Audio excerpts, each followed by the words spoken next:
So is it the bad debt managers being allowed to come to the rescue now? Yeah, well, that kind of makes sense. That's what they were set up to do in the first place. These AMC's management company, AMC's asset management companies that handle the bad debt of China, they were set up in the aftermath of the Asian financial crisis to kind of take the bad debt and bad assets off the balance sheet of the big banks ahead of their IPOs. And now there's a similar role for them, including China Huarong. As you can see here, Bloomberg News last month reported that they were involved with talks with Shermao and its debt issues, and then also another one of the big bad debt managers that is state-backed, Cinda Asset Management, said to be part of the restructuring proposal for Evergrande. Of course, Huarong had its own largesse issues, debt issues, of course, as well. They've been kind of run through the ringer of regulatory, get back to what their main remit is, and that is disposing of these, troubled assets, with a firm hand by the government on these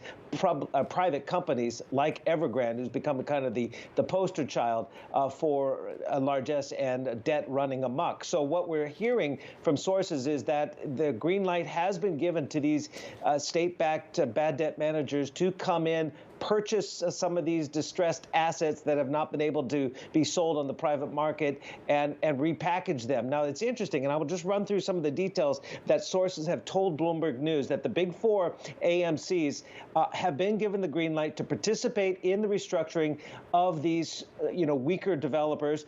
They can acquire the stalled properties that have not been able to be sold, as far as the asset sales to raise much needed cash in the sector, and they can buy some of the soured loans. We just simply don't know what this means ultimately for creditors down the pipe, right? How much of a haircut eventually will the dollar bond holders and even domestic bond holders have to take through this process? But essentially, they have been given the green light to pay above market prices for developer debt, and that regulators are in early stage discussions, perhaps to increase these bad debt managers' buying power. So that would essentially mean more funds, more state funds to come in and help solidify this industry. However, because of what we saw with Huarong, they got into serious trouble with their over leverage as well. They are not allowed, or that profiting from such transactions in the property secondary is said to be a secondary concern. That doesn't mean, and we can bring up this quote from Tina Mung. She's a senior credit strategist over at ANZ Bank. This doesn't mean this can't necessarily be profitable for these listed companies like Huarong, like Cinda, both listed in Hong Kong, because, look, a distressed asset is a distressed asset, right? And they usually go at fire sale prices when the sector's under pressure. And these property developers are under pressure. That's the quote. She's saying they could be having severe bargaining power over these developers. So if you can see those distressed assets, that's the issue, right? Because the concern right now is also that there are hidden debt around. Logan Group seems to be the latest one with potentially more risk there. This is the whole issue, right? I mean, Evergrande is kind of the poster child and the $300+ billion in outstanding liabilities.